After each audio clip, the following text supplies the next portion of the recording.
Nemesio Oseguera Cervantes, widely known by his alias El Mencho, is a name that sends shivers down the spine in many parts of Mexico and beyond.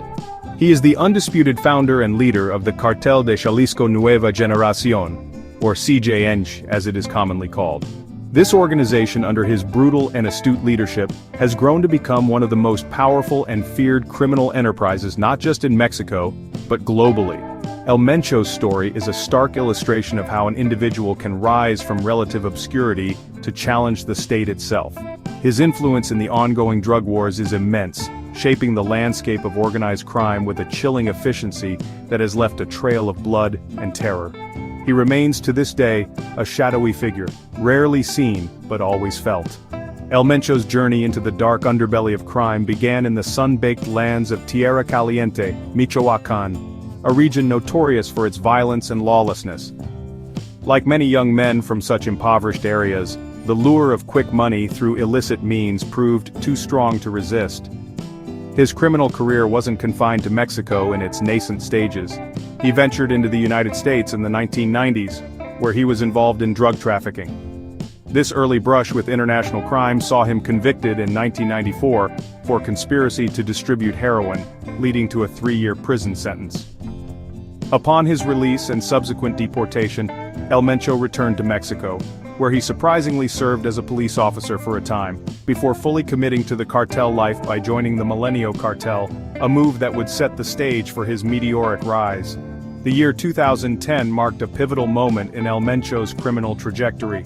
Internal power struggles and fragmentation within the Milenio Cartel, following the capture or killing of its leaders, created a vacuum. El Mencho, by then a seasoned operative with a reputation for ruthlessness, seized this opportunity with both hands. He, along with others, broke away to form the CJN. It was not a smooth transition. It was a period marked by bloody confrontations and shifting alliances. El Mencho, however, proved to be a master strategist and a fearsome warrior, systematically eliminating rivals and consolidating his control over the nascent organization, transforming it into his personal fiefdom and a force to be reckoned with in the Mexican criminal underworld. From its very inception, the CJN, under El Mencho's direction, was not just another splinter group. It had grand ambitions. El Mencho strategically positioned his new cartel as a righteous force, initially claiming to protect citizens from other, more predatory cartels like Los Zetas and the Knights Templar. This populist rhetoric, however, was merely a smokescreen for his true intent to dominate the lucrative drug trafficking routes and expand his criminal empire. The CJN quickly became known for its extreme violence and its willingness to directly confront state security forces.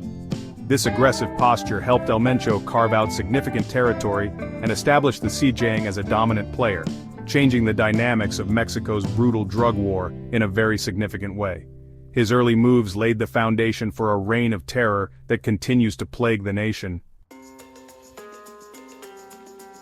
Under El Mencho's iron-fisted command, the CJN embarked on an astonishingly rapid and brutal campaign of expansion. It wasn't long before the cartel's tentacles stretched far beyond its home base in Jalisco, reaching into at least 28 of Mexico's 32 states, including the capital, Mexico City. This swift territorial grab was achieved through a combination of extreme violence, strategic alliances, and the co-option or elimination of smaller local criminal groups. Key strategic areas, such as the Pacific port of Manzanillo in Colima, became crucial logistical hubs for the CJN, facilitating the importation of precursor chemicals for synthetic drugs and the exportation of finished products to markets worldwide. This expansion demonstrated El Mencho's ambition and his capacity for ruthless execution of his plans, making his organization a national security threat. While drug trafficking remains the lifeblood of the CJN, El Mencho has diversified the cartel's criminal portfolio to an alarming extent, ensuring multiple revenue streams. The organization is heavily involved in the lucrative business of oil theft, siphoning vast quantities from state-owned pipelines. Human trafficking, extortion of businesses big and small, and the dangerous smuggling of migrants towards the U.S. border also contribute significantly to their coffers. Their drug operations are truly global, with established contacts in cocaine-producing countries like Colombia, Peru, and Bolivia, as well as distribution networks throughout Central America and deep into the United States. flooding streets with substances like methamphetamine, heroin, and the deadly synthetic opioid, fentanyl. This diversification showcases a sophisticated criminal enterprise adapting to law enforcement pressures.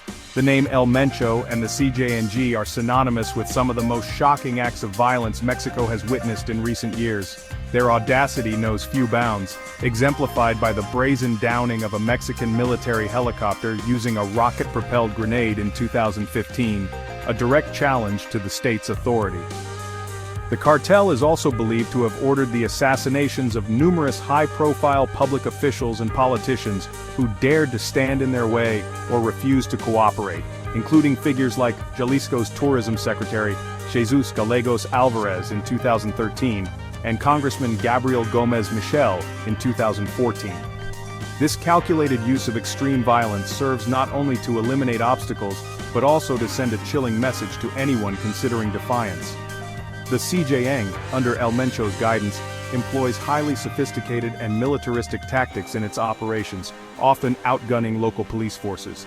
They are known to utilize military-grade weaponry, armored vehicles that look like something out of a war film, and even advanced technology, such as bomb-dropping drones to attack rivals and security forces. In territories they control, the cartel often sets up its own checkpoints, effectively replacing the state.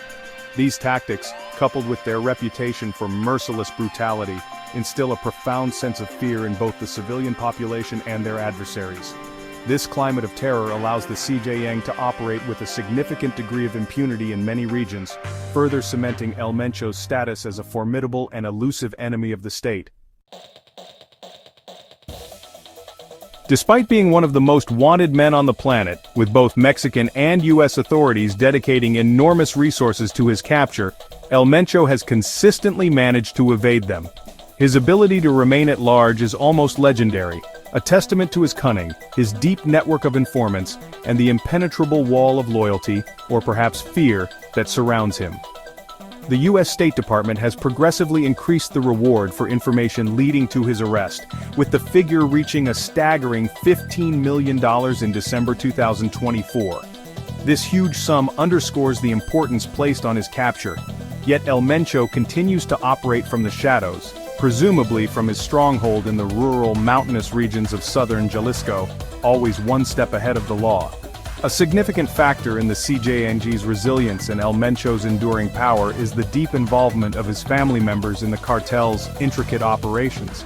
His wife, Rosalinda Gonzalez Valencia, hailing from a family with its own deep roots in organized crime, Los Quines, who were key financial allies, was arrested in Mexico in November 2021 on charges of money laundering, a crucial aspect of any large criminal enterprise. El Mencho's son, Ruben Oseguera Gonzalez, famously known as El Menchito, was groomed to be a successor but was extradited to the U.S. in 2020 and convicted in September 2024 for serious drug trafficking charges. Furthermore, El Mencho's brother, Antonio Oseguera Cervantes, was captured in Mexico in December 2022, highlighting the constant pressure on his inner circle. The web of family ties caught in the legal crosshairs extends even further, illustrating the dynastic nature of these criminal organizations. In November 2024, Christian Fernando Gutierrez Ochoa, El Mencho's son-in-law, faced a dramatic arrest in Riverside, California. He had reportedly faked his own death and fled to the United States after being implicated in the kidnapping of 2 Mexican Navy members in 2021, an act allegedly aimed at pressuring authorities for the release of El Mencho's wife, Rosalinda. Adding to the family's woes, another of El Mencho's brothers, Abraham Oseguera, was arrested in Jalisco in April 2024. While these arrests undoubtedly disrupt operations and apply pressure, the core leadership under El Mencho has proven remarkably resilient so far. Amidst the intense manhunt and the pressures on his organization, El Mencho has cultivated an almost mythical status, partly by maintaining an extremely low public profile.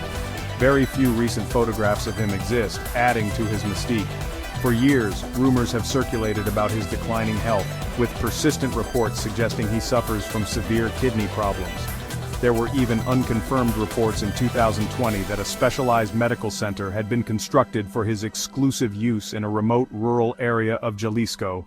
Such rumors can be a double-edged sword. potentially sowing discord or encouraging rivals, and some reports suggest that these health concerns have led certain splinter factions, like the Mescalis, to reconsider their allegiance to the CJang, sensing a potential weakening at the top. In a twisted display of public relations, a common tactic among cartels seeking to cultivate a veneer of local support, El Mencho and the CJang sometimes engage in what is termed narco-philanthropy. A recent example occurred in December 2024, when a sign appeared at a Christmas fair in Colcoman, Michoacan, explicitly thanking El Mencho and his sons for providing holiday gifts to children, a message amplified by a loudspeaker. Such gestures aim to create a Robin Hood-like image, portraying the cartel as a benefactor in impoverished communities often neglected by the state. However, this act was swiftly condemned by Mexican President Claudia Sheinbaum, who announced an investigation into local officials for possible collusion, highlighting the complex and often coercive relationship between cartels and the communities they dominate. The CJang's relentless expansion and its violent enforcement of dominance inevitably lead to ongoing bloody conflicts with a host of rival cartels. Their main adversaries include the formidable Sinaloa Cartel, itself a global criminal enterprise, as well as other powerful groups like the Northeast Cartel, CDN, remnants of Los Zetas known as Old School Zetas, the Santa Rosa de Lima Cartel, primarily in Guanajuato, and the loose alliance of Carteles Unidos, operating in Michoacan. These turf wars are not fought in distant, uninhabited lands, they rage in towns and cities, turning communities into battlegrounds. The civilian population is often caught in the crossfire, facing extortion, displacement, and unspeakable violence as these criminal armies vie for control of lucrative trafficking routes and territories.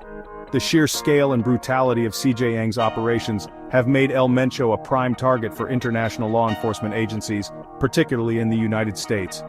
He is indicted in the U.S. District Court for the District of Columbia on a raft of serious charges, including ongoing criminal association, extensive drug trafficking operations, and the illicit use of high-powered weapons. American authorities work in conjunction with their Mexican counterparts, sharing intelligence and resources in the long-standing effort to dismantle the CJang's structure and bring its leaders to justice. Extradition remains a key tool, as seen with El Menchito, but capturing the top figure, El Mencho himself, presents an immense and ongoing challenge due to his security apparatus and deep entrenchment.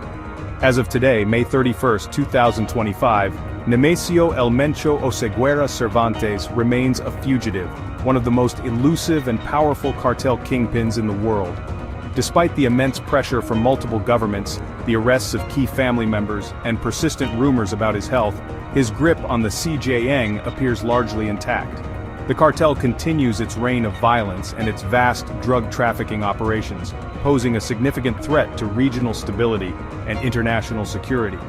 The enduring shadow of El Mencho looms large over Mexico, a stark reminder of the immense power wielded by these criminal organizations, and the profound difficulty in predicting when or if his bloody reign will ever come to a definitive end.